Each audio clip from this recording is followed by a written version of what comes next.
Welcome to another annual in the Dragonverse, as this time we experience the Myth Girl annual. Enjoy. In the quaint village of Sword Coast, Denmark, we see the public library as a teenage girl and her friends enter the library. The girl and her friends secure a table, then begin to search for books. The girl splits off from her friends and begins to search the history section. As she's searching the bookshelves, several books are missing. As she keeps looking, she notices someone. Another girl, sitting on the floor, engrossed in the book she's reading. "Oh, I didn't see you there." The girl looks up, slightly surprised. She blinks as if she's surprised the other girl can even see her. "I didn't mean to scare you." "It's quite all right." The girl looks down at the pile of books surrounding the mysterious reader. "That's quite a lot of books. Are you planning to read all of those yourself?" "Yes." "That's impressive. I'm Elsa, by the way." "Astrid." "If you want to read with me and my friends, you're welcome to come join us." Elsa smiles warmly at Astrid, who continues to stare blankly at her. "Thank you, Elsa. If I desire to join you, I will inform you." Elsa finds the book she's looking for and grabs it. She waves at Astrid before leaving her alone. Astrid waits for her to disappear before beginning to gather her pile of books. A moment later, she sets them down at the librarian's desk. "Since you've arrived, nobody's checked out more books. What can I say? Learning is a passion of mine. Keep it up, young lady, and you'll fit right in." The librarian begins the process of checking out all the books. Astrid glances around the library and spots Elsa meeting up with her friends. Astrid watches them for a moment before the librarian brings her back to focus. "Until next time." Astrid takes the books and puts them into her bag. She leaves the library. Elsa waves goodbye, but Astrid doesn't notice. Astrid begins to walk through the streets of Sword Coast. As usual, the village community is active. A few people wave at Astrid as she walks past. She returns the greetings when she can. Eventually, she continues out of the main city. Astrid enters her home and ends her spell, revealing none other than Revna. Frigg is in the kitchen preparing lunch. She smiles at Revna. "Hello, my daughter. How was the library?" "Fine." Revna proudly holds up a collection of books. "That'll keep you busy for 2 to 3 days. That sounds like a challenge, Mother. Is that all that happened at the library?" "Well, I forgot to shield myself, and I was spotted by a girl, Elsa. She invited me to read with her friends." "That sounds exciting. Why didn't you stay?" Revna shrugs. "I had no reason to. I can read in my room." "Perhaps you could have made a new friend. A friend that I'll never see again after a year." "Friendships, regardless of length, are beneficial." "If you say so, Mother. I need to begin reading these. I'll see you at dinner." Revna heads to her room, and Frigg exits the kitchen. Odin sits in his office, reading several reports. The door opens and Frigg enters. Gary and Freki sit by his feet, Hunin and Munin on his shoulders. "Revna's home." "I heard." "Odin, I'm worried about her." Odin looks up from his computer screen. "What troubles you?" "She refuses to make friends. We've been trying for weeks to no result." "The girl is still figuring things out. I don't have many friends here." "But you have some.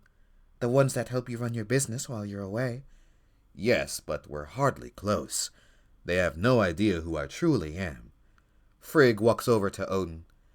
"All I'm saying is that the Revna barely knows how to interact with mortals, at least these ones. I fear she is too much of a wanderer at this age." "I see no issues with that." Frigg shakes her head. "Just talk to her, okay?" "Very well." Later in the evening, at dinner, Odin, Frigg, and Revna are eating. "Dearest daughter." "Yes, father?" "I hear you've got more books to read." "I did." "You've already finished your previous set?" "Not yet. Reading about ancient civilizations is fascinating." "Indeed it is." "What about you, Mother? How are you liking your new hobby?" "Knitting is calming. I suppose it's not too dissimilar from how I make clouds. Perhaps it's why I like it so much." Odin smiles. "I'm glad both of you have adjusted so quickly." "It's still very strange here. I don't know if I'll ever truly be comfortable. However, I'm with you both, which is all I could ask for. The bonds we make are powerful. That they are. Both of Revna's parents look at her. Perhaps it's time you made some of your own. I am capable. I simply do not feel the desire to do so. What if that desire changed? How so? I have another proposition for you. Since you've been reading about ancient civilizations and time periods throughout Midgard's history, I will take you to see them. Revna's eyes go wide. How? Yggdrasil connects to all points in time, even here. We shall go to destinations of your choosing and explore a few. Revna narrows her eyes. If I agree to this journey, what must I do in return? Appease your mother and make some friends. Revna looks at Frigg, who smiles. Fine, but Mother has to come with us. Odin looks at Frigg. I would be glad to. Then tomorrow we begin our journey. Odin smiles, and Revna looks excited. Odin, Revna, and Frigg appear in the sky at an unknown time period. Revna looks around excitedly. This should be fun. I wonder how long it'll take for us to find one. What made you want to start here? There were no such creatures on our Midgard. I thought this would be a fun starting point. It's warm here. The climate was very different. Oh yes, Mother. These dinosaurs lived millions of years ago. I doubt the Midgardians of the present would survive this time period. Odin lifts off into the air. Let's go see if we can find any. Frigg and Revna join him and begin flying. As the Aesir fly overhead, several species of dinosaur begin to appear. Frigg looks surprised. These are dinosaurs? They look almost like birds, but also reptiles. Indeed, my love, though most feathered dinosaurs, I hear, are extinct by now. Revna hovers down in front of a brachiosaurus as it happily eats the vegetation. What is this one, dear? A brachiosaurus, herbivores, rather popular in Midgardian museums. Revna begins to pet the gentle giant. It blinks at her with a large eye. There's another nearby that Odin lifts over his head with one hand. Takes a lot of plants to fill these bellies. I must admit, I'm a little curious how they taste. Odin, Borson, put the beast down. Odin laughs and gently places the dinosaur back on the ground. There are plenty of others to see. Let's see how many we can find. Revna begins to dash around the sky. Her parents follow behind. Together, they spot the Stegosaurus, Triceratops, and several Ankylosaurus. I can't imagine the predators here are very friendly. Of course not. The ground rumbles as something big takes a step. In fact, I believe we're about to see one of the most popular ones. The Aesir watch a small Triceratops as it grazes in the grass. Emerging from the trees is a Tyrannosaurus Rex. It bellows loudly, then charges the Triceratops. The Tyrannosaurus Rex, one of the apex predators of the entire age. The Triceratops stands its ground, brushing aside the T-Rex at first. However, it suffers a slash on its side. It cries out in pain. Revna frowns and flies into the action. She gets in front of the T-Rex and its prey. The T-Rex roars at her. Revna flicks it in the nose, sending it flying back far away. She then turns to the wounded animal and heals it. You're safe now. The beast tests its leg and runs away. You spared it this day, but how long will it last? Who knows, but that beast will have to find another meal. Oh, I suspect it won't be eating anything again. Shall we move on? Not yet. I want to explore a bit longer. The Aesir continue their adventure. Frigg and Revna feed several dinosaurs together. Another T-Rex appears by Odin. Odin lets it bite him.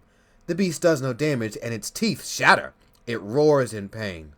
Later, Revna laughs as she's chased by a pack of velociraptors. Even at their top speed, she remains out of reach. The dinos give up. Lastly, they all swim in the ocean with some of the aquatic dinosaurs. Once they've had their fun, Revna turns to her father. I'm ready to do what we came to do, Father. Though this was a fun start. Odin smiles. I'm glad you think so. Where are we headed? First up, we're going to ancient Egypt. Odin focuses, and the Aesir vanish once more. Odin, Revna, and Frigg arrive at the next location. Odin looks to Revna. Here we are, ancient Egypt. Revna looks around with more excitement. We should head into the city. What would you like to see? Ideally, the pyramids, an embalming ceremony, or anything interesting we can find. Very well. Then let us begin. Odin shifts their outfits to blend into their surroundings. As the Aesir enter the large city, Revna and Frigg are amazed at what they see. This is incredible. The Midgardians have built an impressive civilization. Aye, that they have. Revna watches the people interact with each other. These ancient Egyptians were intelligent. I learned that they possessed great knowledge of anatomy, astronomy, and arithmetic. They were also great physicians and architects. One of the greatest wonders of Midgard exists here, as you well know. Odin, Frigg, and Revna look at the great pyramids that are still under construction. It's beautiful. To this day, Midgardians wonder how these pyramids were built. Odin smiles. We should consider ourselves lucky, as we're now eyewitnesses to their methods. Who rules over these people? Pharaohs. Under the guidance of these pharaohs, the ancient Egyptians became what it was. The Aesir continue to watch the laborers work on the pyramids. Father, do you think it's possible we could find some hieroglyphics? We can certainly try. After searching for some time, Odin leads Frigg and Revna to a wall of hieroglyphics. Absolutely wonderful, isn't it? It is. Odin and Revna study the wall with eagerness. The more I experience, the more impressed I am. This is only the beginning, my dear. Odin, Frigg, and Revna continue to explore ancient Egypt. They explore the pharaoh's mud-brick palace. The guards, of course, have no idea they're present. Revna holds their swords and analyzes them. The Aesir eat a meal with the locals and take a walk by the Nile River. They observe an embalming ceremony. The day begins to come to an end. Had enough, daughter, or shall we stay longer?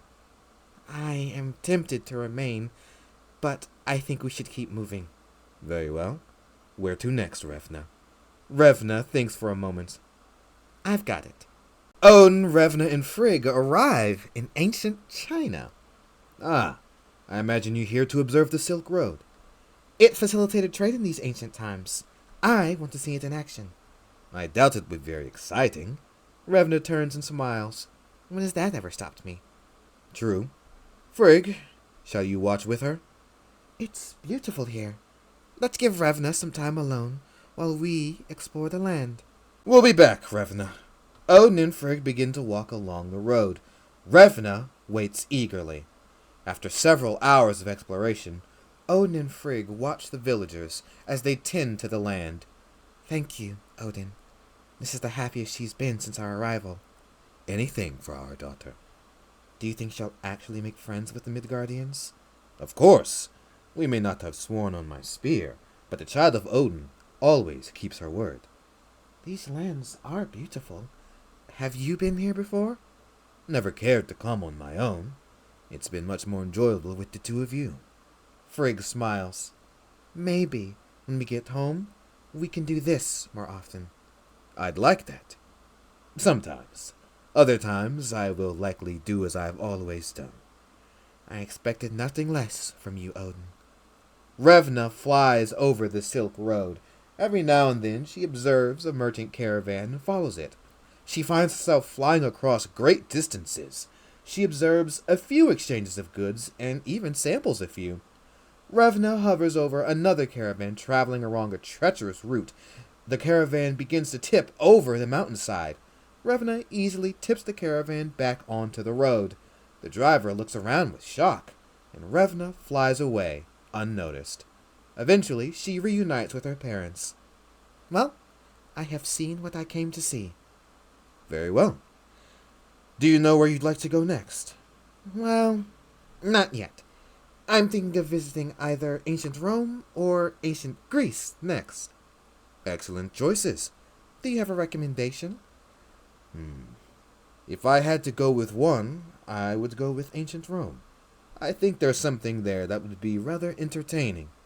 All right, then let's go. Odin, Revna, and Frigg are in a crowd of civilians entering the Colosseum. They quickly find their seats and wait for the gladiatorial match to begin.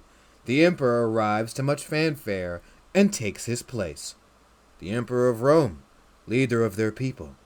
Does he have a say in the outcome of the match? I'd assume so, but admittedly, I can't say. I guess we'll find out. I've read a bit about these gladiatorial matches. I wonder what we'll see today. A short while later, the gladiators enter the ring on opposite sides. After the beginning ceremonies, the match begins. It appears to be evenly matched in the opening round. Revna watches with joy. Frigg looks at her, then Odin. Odin, Yes? I think you should fight in a match. How would I do that? You're the Allfather. You can make it happen. My next question is why? Frigg inclines her head at Revna, who is cheering loudly. Odin nods. Very well. Odin stands and heads for the exit. Revna sees him. Father, where are you going? Oh, he wanted to look at some architecture. He'll be back soon. Focus on the match, dear. Revna goes back to cheering, and Frigg joins her. The Emperor glances among the crowd and spots Frigg. He is awestruck by her beauty. His attention returns to the match, but he keeps taking glances at Frigg. Odin arrives in the gladiatorial waiting area. He uses his magic to make his clothes look like armor. He grabs a spear from the weapon rack. He spots a nervous gladiator and walks over to him. You fighting next? I am. Who is your opponent? The nervous gladiator points at his large, muscular opponent. My first match. Tell you what, let me take your place. I'm a better matchup for him. He's big, but I'm quick. I've got this. Odin places his hand on the man's shoulder. I insist. Don't worry, I'll make it up to you. If you want to lose, be my guest. Odin smiles. The first match ends in a draw. The crowd cheers as both men head off the stage. I thought the man with the sword and shield was going to win. As did I. Hopefully the next one has a clear winner. I have a feeling it will. After a brief waiting period, the next match begins. A large, muscular gladiator enters the ring to much fanfare as he carries a sword and shield. The other gladiator enters to cheers. Revna immediately recognizes her father. She looks at Frigg, who smiles. Frigg stands and cheers, which catches the Emperor's attention. He leans over to one of his advisors. Odin analyzes his large opponent and thinks about how to make this entertaining. The gladiator charges him and the match begins. Odin dodges the weapon strike. Odin and the gladiator continue to fight. He does his best to make it convincing. He waits until the last moment to dodge strikes, intentionally misses his opponent as the two dance around each other. The crowd continues to cheer, Revna and Frigg cheering the loudest. Odin feels the crowd's energy. It's time to end it. Odin lets his opponent attack him, and he dodges it one more time. He punches him, and he falls over, barely conscious. Odin points his spear at the man's chest. He looks at the crowd and Emperor. With the match over, the crowd erupts into joy, as does the Emperor. Odin helps his opponent up to his feet, though he's still a little wobbly. Frigg and Revna hug, but they're approached by one of the Emperor's aides. Excuse me. The Emperor invites you to dine with him this fine evening, milady. Frigg is shocked and takes the invitation with surprise. Revna begins to laugh as the aide waits. I'll be there. Wonderful. I shall inform him. The aide leaves. Eventually, Odin returns to his family. Revna hugs him. That was fun to watch. Thank you, Father. It was Frigg's idea. Perhaps now we can explore the city. Revna smiles. Yes, but we need to hurry. Mother has a dinner to attend. Odin looks at her, and Frigg simply smiles at him. Later that evening, Frigg arrives at the Emperor's palace, and is allowed inside, and she sees the Emperor's other guests. She is joined by Odin and Revna. Ready for your big dinner, Mother? Of course. I only hope the food is good. What are you two going to do? Blend in. Pretend we aren't here. Wonderful. Odin and Revna walk away. Frigg walks along with the other guests. The Emperor spots her and smiles. Then he approaches her. I'm glad to see you accepted my invitation. Thank you for inviting me. When I saw you in the crowd, I knew I wanted you here. Please, walk with me. He offers his arm to her. Frigg politely accepts and walks with him. Elsewhere, Odin and Revna look at the food. It's no Saharimnir boar, but it'll do. Odin and Revna begin to sample the food. They seem to enjoy it. Odin pours a glass of wine and drinks it. Not bad. He offers Revna a taste, and she takes a sip. She likes it. Agreed. No way they'd let the Emperor have the worst wine. Best part, we can drink as much as we want and won't suffer any consequences. Same can't be said for these mortals. Odin and Revna continue to eat to their heart's desire. The Roman Emperor and Frigg continue to walk around the palace. Your homeland sounds rather fascinating. Do you miss it? I do, but I won't be gone long. Not planning on sticking around. A shame. I'm sorry to disappoint. If anything, that makes this night more simple. In what manner? When I saw you, I dare say I've never seen a beauty such as you. He stops and looks at Frigg. Spend the night with me. With luck, we fall in love. Then we marry, and you become the wife of the most powerful man in the world. Frigg smiles. This may not surprise you, but I am married. And your husband let you come here alone? Oh, he's around. I appreciate your kind offer, but I will have to decline. The Emperor doesn't hide his disappointment. Shame. Please, continue to enjoy the dinner. I will take my leave. The Emperor walks away. Frigg finds Odin and Revna eating and drinking in the corner, having fun. Oh, yes. Revna and I saw a group of people forcing themselves to empty their stomachs, so they could eat more. These mortals are strange. What about you and your Emperor? A fine man. He had hoped this was the beginning of a romance. I am sure he will quickly find another wife. I still can't believe Father fought in that match earlier. Yes, and I believe he deserves a reward. Revna eyes him suspiciously. Do I need to leave? You may want to. Revna finishes her food and dashes away. Now then, I was thinking we enjoy the rest of this evening, perhaps in the Emperor's quarters. Odin raises an eyebrow, then smiles. Lead the way. Revna waits outside for her parents. Eventually, they both show up with smiles on their faces. All right, I think I'm ready to go. As Odin smiles again. All right, my daughter. I think I will take over for this last journey. All right. Where are we headed? The Aesir walk out of sight before disappearing once more. A Viking longship sails on the open sea. Vikings row in rhythm. As their leader stands on the edge of the boat, he looks across the sea at their destination. Keep rowing! We're almost there! The men let out an excited cheer. Odin, Revna, and Frigg sit among the men, seemingly unnoticed. We're already familiar with this time period, but I figured it would be fitting for us to come here. You know, Father, I find it curious that these Midgardians are the same as our own, yet treat our existence as myth. That's only true for the modern times. In this current age, they fully believe we exist, only they simply didn't know it. That's what doesn't make sense. They didn't know we existed, but at the same time wrote stories about us. Stories that have happened. I must admit, it's something I've yet to figure out myself. Mother, Thor, Balder, Loki, all of them are accounted for from my readings back home. All of them except... For you. Revna looks at her father. Even Frigg looks surprised. Do you have any idea how that's possible? Any of it? Odin sighs. Not every story was discovered from this time. It's possible that all mentions of you were lost. Revna goes silent. So I really am a myth to them. In modern times, we all share that honor. Keep in mind, I didn't know this realm existed until recently. Do you think it's possible our lives were, I don't know, shared across time to our people here?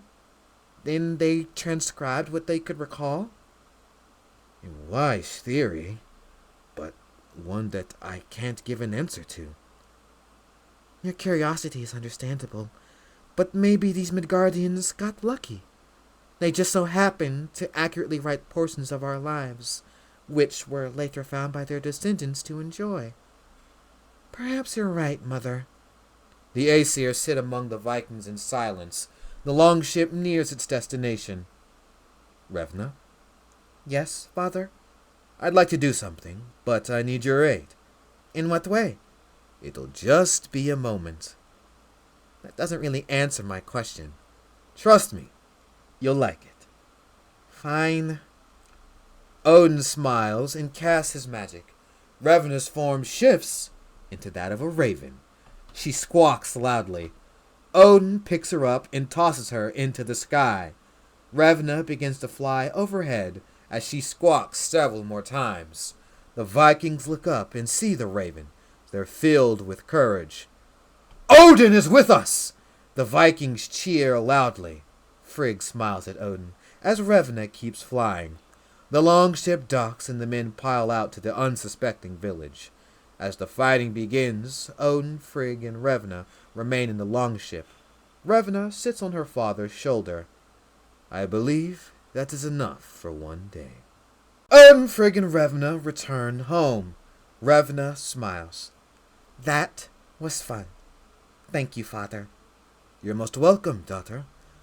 We're going to do that again once I learn more about Midgardian history. I look forward to it. You will come with us, my love? If you'll have me. Certainly. Odin turns to Revna. Well, I believe you have your end of the deal to honor. I remember.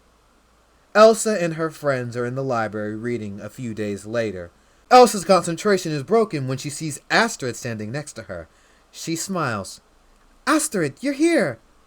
Do you all have room for one more? Elsa smiles, and her friends make room for Astrid as she joins them at the table.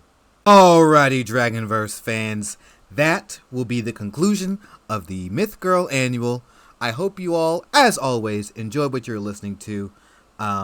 Like, share, comment, subscribe, all of the normal YouTuber things. And now, we fully turn our attention to Season 1 of Aquatis. I'm looking forward to getting this to you guys, hopefully in early March, but we'll see. Until then, take care. Dragon out.